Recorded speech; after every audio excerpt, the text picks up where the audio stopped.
regarding acts and facts and a certain, as we were mentioning, kind of bombastic judicial slant on it, having to do with, well, you could say that all acts, if you can see the distinction for our temporary purposes, that all acts in any one universe would share a kind of similarity within the genetic line of succession, whereas all facts would have their own kind of, relatively speaking, singularity about them. And on that basis is what we were mentioning last time, that you could say that there would be, on a broader scope, that which we could call universal laws, then as opposed to kinds of local ordinances. And the latter serving very specific purposes, and it being for temporary ad hoc needs for life, and having no long-range purpose other than the general propping up of nearby neighborhood limited awareness, and over a long range helping to suppress any unusual energetic movement inside the human nervous system. Now that is what all forms of local ordinances have to do with, and we could even take it beyond just the ordinary use of metaphorical ideas from the law and social norms. How about from high school? I guess we can all remember, those who went. How about economically speaking? You recall protective tariffs. You could look at local ordinances, which is a form of local reality. You could look at them instead of the world of acts and facts, and the latter being involved with protective tariffs. You could look at it as being a kind of protective facts. That is accepted local reality. And this would be to help preserve the stability of local existence, to keep any ordinary citizen from having to think.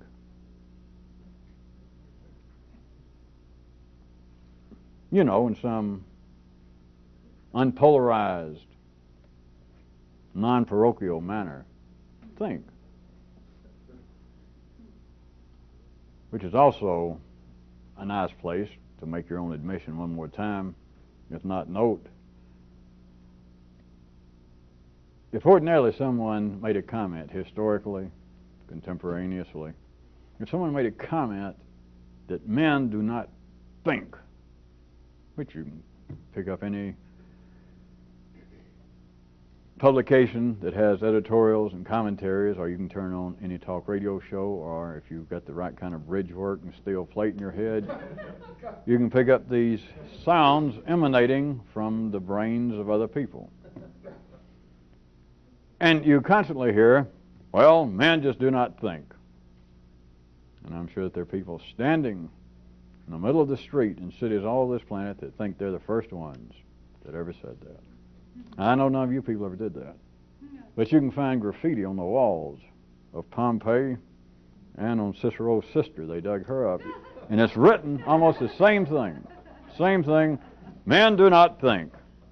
Which is, you got to admit, that's one of the outstanding statements of all history. Because if you get around any group of people, halfway intelligent or intoxicated, you can holler, well, by God, people don't think, and at least half the people there, if they're paying attention, let's say, you got the floor for a second, at least half the people will, at least to themselves, say, right on, right on. But there are, people do not think correctly. People do not think enough. But there is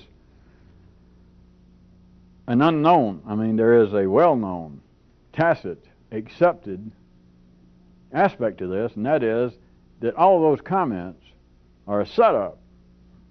Everyone knows it. They don't have to think about it. It is a setup to a punchline. You don't just simply say, this does not happen in the city. If it happens in the city, it is a backfiring bust. It is an anomaly. Because if anybody in the city, that is, if life is arranged in such a way that some human stands up, sits down and writes, it comes out to an audience, men just simply do not think. Everyone who can think on this planet has no doubt that that is a comma. A dash, they know it's a setup. You know what a setup to the joke. Who was that wife I saw you with? That woman I saw you with? You know that's not the end of it. I'm sorry, men just do not think. Oh, I know that they can measure brain waves and blood gets to the brain and they can reason and they can paint and all that. But by God, friends, when it gets down to it, people cannot think. Now, nobody relaxes that's paying attention to this because you know that is simply the setup. After that, who knows what? It doesn't matter. It's going to be one of whatever the subject is, not worth going into. It's going to be some polarized view. It's going to come out at whoever is speaking. But once they announce that men do not think, they do not think enough, etc., then they're coming out with the punchline, which will be a reflection of their local view. And you can even hear it, if you like to see how subtle this becomes,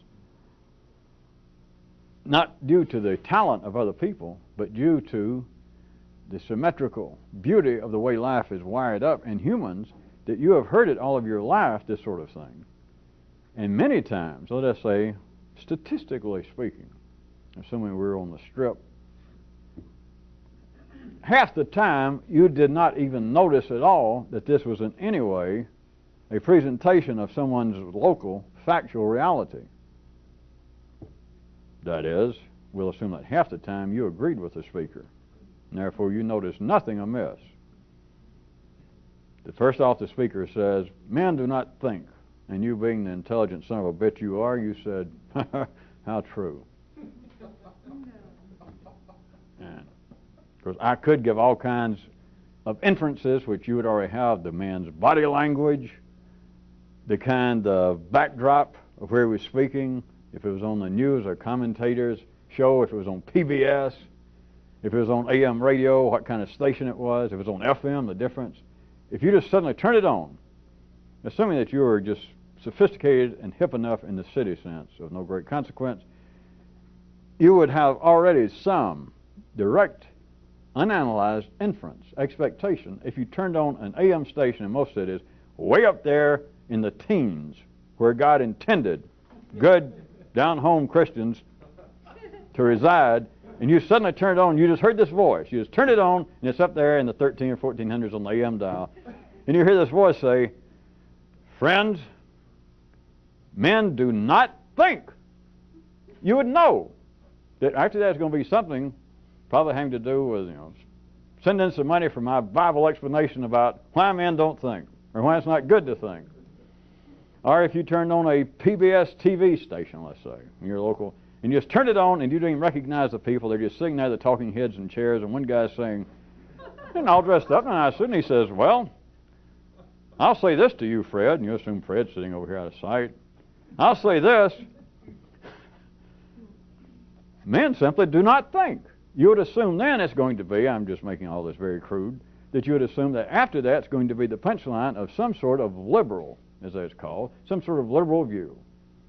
If you had turned on a local station in Meridian, Mississippi, or all sorts of places, Omaha, Nebraska, and it was a local show, and some kind of talk show, and there's a guy sitting there, and it looked like he had on a good Kmart suit, and kind of overweight and reddish of face, and he says, people do not think, and maybe it's back here, it says, the week in politics in Mississippi. As soon as he said, men do not think, and you realize it wasn't a religious show, then you would know what was coming. You wouldn't even think about it. He's going to say something that would be reflective, by ordinary definitions, of the right-wing viewpoint. No one even thinks about it. And it passes, not that people are dumb. I was asking you to consider the subterfuge. Well, he tried to pronounce it that way. He said Kyroots spelled it subterfuge, which almost brought on another Kyroot, but no need to get too nutty about it. The subtle part is, it is not that you would be sitting around, you or anyone else, and directly trying to analyze, wait a minute, do I agree with this, do I not agree with it? at the times that you do not notice it, assuming you have any interest, it is way beyond agreement. That's factual terms to say, well, yes, I agree with that kind of view. My father was a conservative. You're missing that any comment pointing out in the factual world about man that he does not think does not exist outside of this kind of stuff. It does not exist without a polarized punchline. It just does not make sense. But then from another, more direct, simplistic view, it makes every sense in the world. What's insane, what is nonsensical about saying, men do not think as much as they could? But now if you're listening to your own nervous system, all of you, assuming you're trying to go along and follow this little setup, even then, your nervous system wants to fill in. It's like hearing a song that you've known all of your life, and whatever it is, and it's like songs run through your mind. And it's like it gets to the final measure, the final 2 or 3 notes, and it's like your own brain stopped. It's whistling along, whatever one of your favorite songs was when you were growing up, and you're whistling along some Beatle or Vic Damone song, or the New Kids on the Blocks for you younger Hepcats. Then it's like your brain runs up to the point and it will not finish the song. That would be the same sort of thing, and you don't even notice it. You know where we were a minute ago when I said, trying to get you to consider the example. Men do not think as much as they could. That is a condemnation that everyone will accept. Nowadays they'll accept it as readily as they will. You remember the inscription they found under the boulder supporting City Hall? Ye shall know the facts, and from there on out feel guilty. All you got to do is just give any kind of fact, and you can get most people to feel guilty. They don't know why, but you recall that it is the creatures that are privy to facts, only them that feel guilty, that now know the facts, and wow. Which, I might point out to those of you biblical scholars sitting down front, plays itself out in such illustrious books as Genesis, not the group. But then, see, they had to back up after the genetic line of succession has already produced this reality in man. Then they back up and say, well, wait a minute. One time, and then it suddenly came to them. One time, our forefather and mother, had it made, and they were just on good terms with the king, the God. And then one day, he told them not to do something, and they did it. And he said, boy, I caught you. And they went, ooh, the ultimate, the initial, the final, the supreme guilt. So they explained it. And every time you feel guilty, if you were still religious, or just on a bad weekend, you don't know what else to do, and somebody says, well, even if you are relatively blameless in your life, remember the big OS, original sin. OG, original guilt. They had to go back and explain it, which is the part of the purpose. Remember, the factual world is facts always follow the acts. The acts were already there. That is, the energy was already there.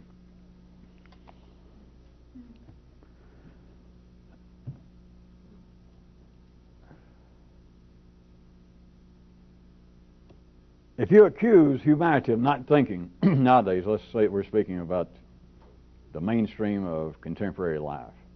Those people driven, by and large, to great part, by the factual world, by their connection to fact-based reality.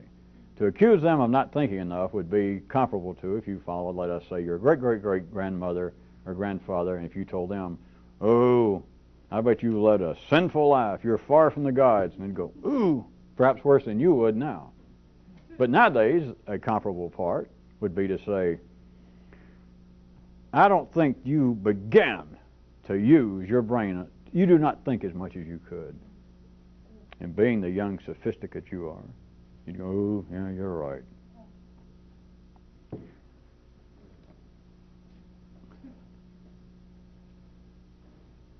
The subtle part, I was going to refer back to this kind of stuff, is not us meeting here, it is not me talking, it is not this taping, it is in here in you, the subtle part. The human nervous system is not wired up in any way to hear such comments. You jump back if you want to. Notice they've never been able to resolve, look guilty. Don't you feel guilty? And the whole world goes, ooh. Now, you don't think enough. And then this sort of thing, not this sort of thing right now, but inside of you, the interest to hear it, you don't think enough, or you don't think as you could, and it goes, but it is waiting. And with every good reason to hear the right or left verbal shoe. Yeah. You don't think enough, because you continue to follow some liberal humanistic line of thought. You're right, I won't consider. At the very least, which actually has no great current value out in the intellectual marketplace, would be to hear the comment, you do not think enough, yes, because you will not even try and consider opposing views, the other fellow's view. You will not try and take a more pan-international, or just international.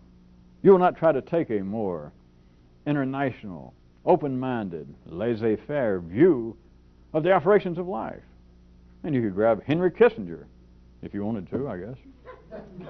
Do not ask the man to do the La Bamba. I have that on good. But you might grab him and say, you may represent to me the epitome of open-minded international views. Do you believe that even you think enough and consider all? He goes, no. That would be a sign of sophistication, education. Everyone is a sitting duck, the same as they were for guilt, is to say people do not think, except you can't leave it there. The ordinary thought process can make nothing out of that other than, well, yeah, it's like you stabbed me. Now, how are you going to help me? It's like saying, don't you feel guilty about just being alive? And people go, God, yes. And in a sense, under the right conditions, they're glad that you pointed it out, you or anybody, because they're assuming that after that you're going to say, okay, as long as you understand you're ill, perhaps I can help treat you. But to say, you do not think enough, you do not think at all, you do not think as man could think. Everybody feels like, well, I've been stabbed, you got me. And then they're waiting like, okay. Like you ran over my foot, I assume you're going to come back and put a splint on my toe if it'd do any good. This, one more time, not this, not the tape, in you, this is the only singularity that escapes that. And not just this area, but this one we're talking about, that men do not think, or that you, if you were playing this kind of, if such a thing existed metaphorically, this sort of thing about actually talking and dealing with your own nervous system. Or if you told yourself, wait a minute, I'm getting hip to this, you don't think enough, you don't think as much as you could, and yourself went,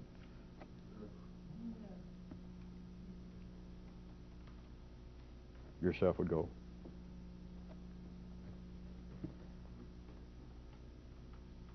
in other words, yourself is waiting. Would somebody finally whistle the final notes of this song so I can get out of my head? Because even yourself is waiting for it. Well, yeah. Because it's waiting for something. Whether it be some line from an organized religion, some piece of conventional wisdom that you recall from your dear papa, whether it be something you picked up in a book last week, whether it's something that you heard thrown about during the great intellectual give and take of the McLaughlin group last week. But you're waiting to hear something. It's like you told yourself. You don't think near as much as you could. You don't think as much as is potentially possible for a man of your possibilities. And even to yourself. It's just you and yourself talking. Nobody else around. Even you. Here's a comma because it waits for it. Well, yeah. At least it expects to hear you repeat something you just read. It expects that at least if you're going to plagiarize the attack, you're damn sure going to plagiarize some answer like, well, I'm not sure what to tell you, but boy, you ought to feel guilty about not thinking better. And you go, well, I do. And, at least that's kind of finished up the song for that moment. You can walk away from it. To understand what this sort of thing is about is like just one possible term is not a magical term. Sure it is. You don't think enough. And that's the end of it for the time being to this. Because if you don't do that, then, it's like you're supposed to, life fills in a conclusion. Life provides the facts. Local ordinances take over. And it doesn't matter what. It doesn't matter from one view if the song that is whistled, the last few notes, are not even the actual notes to the song that was driving you crazy. Or if the words that fill in, you don't think enough, then something comes out. Even if in one sense that it had no, even a 3D, from a 3D view, any particular pertinence to what you seem to be using as the setup for that. If the punchline seemed to be, from one view, fairly irrelevant, so what? Don't tell me somebody's going to look surprised, like, well, wait a minute. My mind is too logical. It's just the way I am, but my mind, I wouldn't accept that. Right, yeah, okay. Could we take down the names of everybody that says that? Oh, no. Might not be correct. Now, I may not know everything that's going on, but at least it's just the way I was brought up. It's just in my genes. I think in a very logical way, and so if there's some sort of what you're calling a setup about feel guilty or you don't think enough, and I went, okay, let's hear the rest of it. And then, as you said, it came out to be something that was actually impertinent to the setup. I mean, I'm sorry, but you were incorrect, because my mind, even if I didn't want to, my mind would immediately go, wait a minute, this is illogical. Right. Yeah. Get these names and turn them into the local authorities, because the local authorities will be glad to know that they have your support. They will be glad to know that we still have constituents where? Everywhere.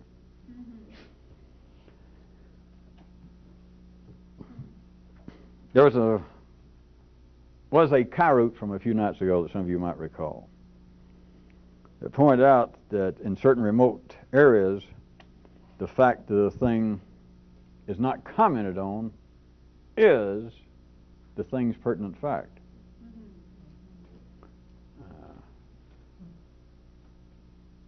May I suggest that the key word, if there is such in that, is in remote places. Or perhaps I'm wrong. How could it be that the pertinent facts about something, the pertinent fact about something would be the fact that it was not commented on, that no fact was noted? Well, this is obviously, now that I pointed out, this is obviously too radical and unneighborly to be of any significance to anyone from around here, so I'm sorry I brought it up. How about another one?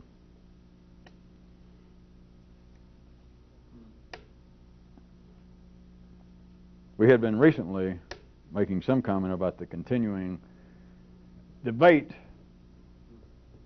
the confluences of energy that comes out as verbal debate amongst men, amongst one person's nervous system, having to do with the question of whether something is actually true as opposed to being otherwise. If it was attempted for someone to see beyond that kind of polarized view and to say that something was true from a more complex view, which I'm sure we've heard that around here somewhere. If that was said, not just by me saying it or just you saying it, if you sort of to yourself heard it and understood that there could be a way in which to see that something is true from a more complex view, not having anything to do or not being limited to the ordinary polarized notions of, well, is this actually real? This idea someone has, this belief, these theories, the ways in which this one group tries to operate, is that actually based on anything real? Or are those people just deluded?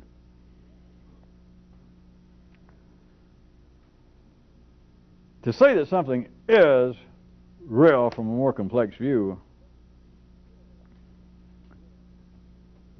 is to say that it is only operational for one person's lifetime.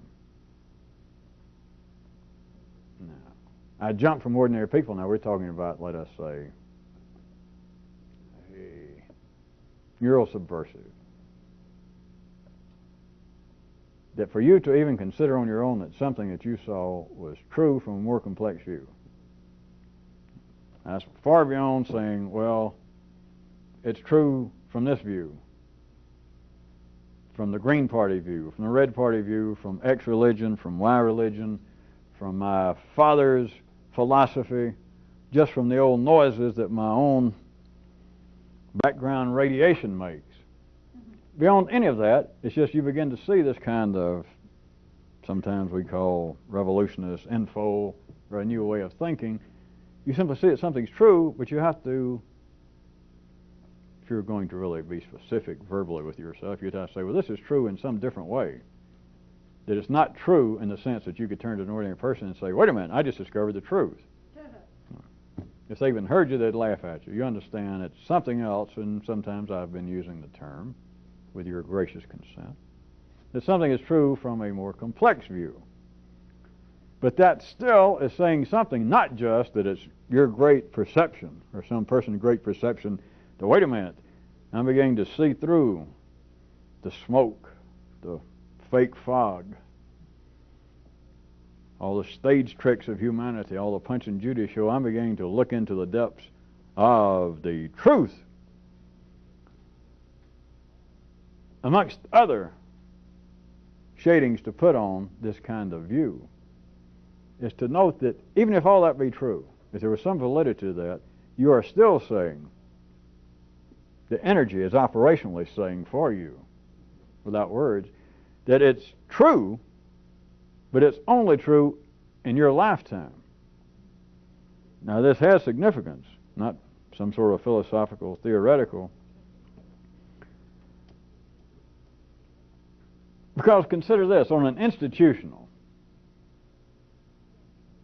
on a historical, make that historical / institutional, or vice versa. On that kind of level, what is considered to be true, that is, things at that level can be true longer. It's obvious, isn't it?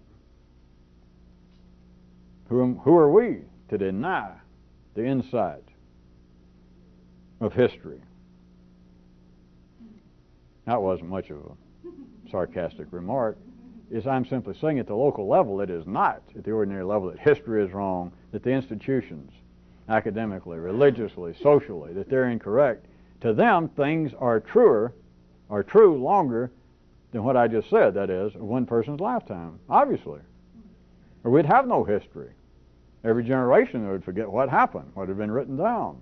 There'd be no institutions. There'd be no faith in anything, in any sort of religions, politics, just the social structure that seems to hold man, the thinking animal, together in relative safety and comfort. So it's obvious that at that level, things can be true far beyond one person's lifetime. And yet, what I point out to you, at an individual level, if you're going to see anything, and up until you know better yourself, no matter how insightful, no matter how extraordinarily new might be what it is you think you see, you should keep this in mind for a real reason.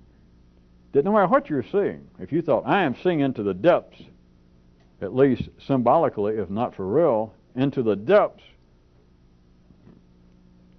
of subatomic reality as manifested in the eternal cosmos all around me, or some such stuff. That is, by God, you're getting an eyeful. It's still, whatever it is you're seeing individually, even if it is the truth, whatever that may be, it is the truth for your lifetime. And by lifetime, it's really just as long as the observer is thinking about it.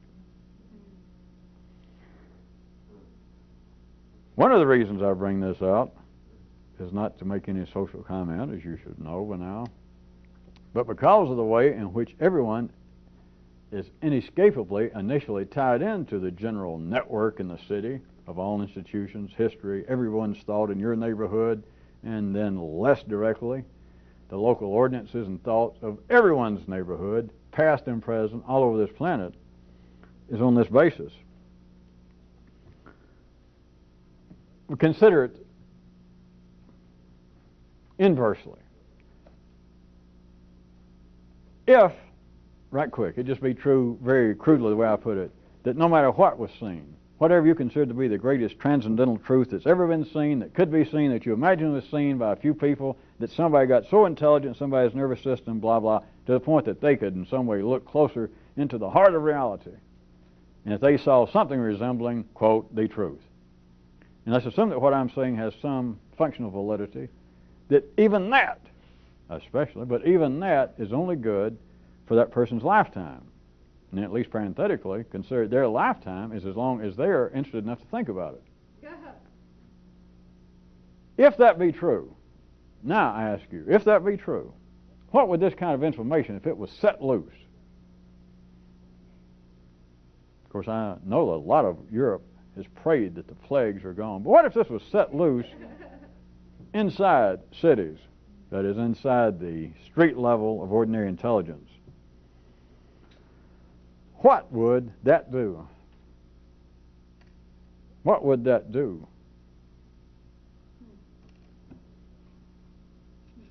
What would that do to such things as science, sales positions, advertising, the social structure, not to mention things like religion and psychology and conventional wisdom? What would it do? That if what I said was a fair representation of some sort of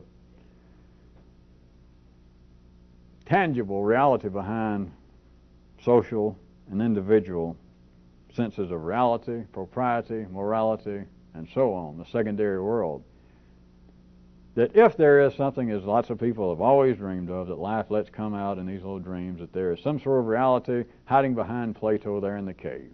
Now, what we're seeing is just some kind of vague reflection. That's a shadow world that we're trying through, in some ways, off on some lines, through science and technology to peer into the nature of reality. And in other ways, to try and see it philosophically, metaphysically, that we're all after there's some other kind of reality. We just know there is. We just know it. We just know it. All right, what if there is? And what if you saw it?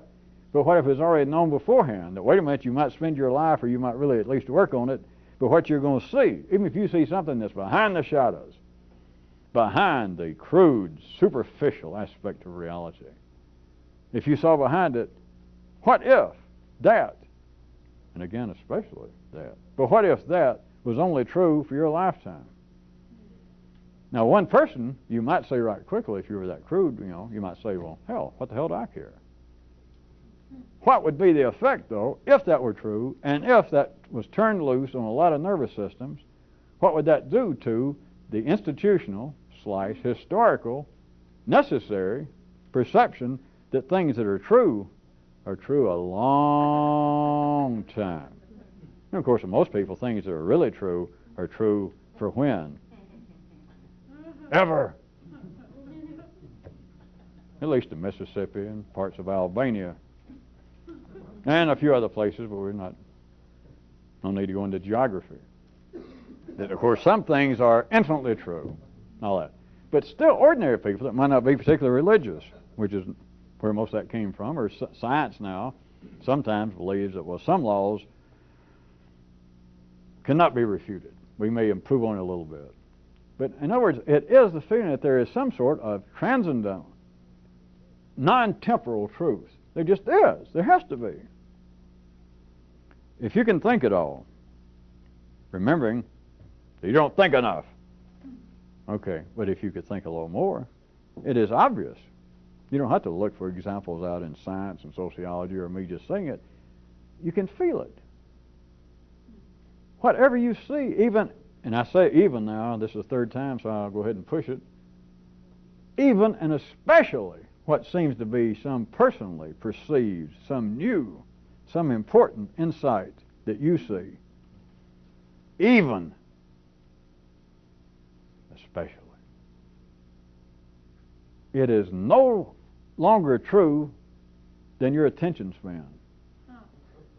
And I don't mean just that, but as long as you're interested in it, your attention span in it, of you being seriously connected with thinking about it, that you've had this flash of insight, that you understand that there is some kind of validity that as far as you're concerned, you may have picked up the word somewhere else, but you suddenly see something. That this is true. I am now beginning to get a monkey grip on transcendental reality. Even, especially, that it's only true in any sense. Especially that for the observer's lifetime, which is actually just only as long, and it doesn't mean you're 65 or 70 years, but only so long as you are actively an observer and thinking about it. Once you get through thinking about it, and some of you have been around here enough, been doing it on your own, that you had insights that were just staggering, and you hadn't thought about them in months or years.